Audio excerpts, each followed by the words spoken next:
ছাত্ৰ-ছাত্ৰীসকল welcome to my channel. আজি আমি আলোচনা কৰিম ক্লাছ 2 পাৰ্ট 5।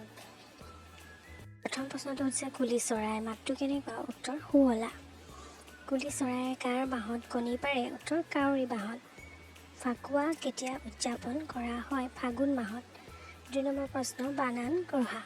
মই ছাইডত লিখি দিছোঁ, ইয়াত হচৌকাৰ যোগ হ'ব। 3 নম্বৰ প্ৰশ্ন খালী ঠাই পূৰ কৰা। ইয়াত শুদ্ধকৈ লিখি দিয়া আছে।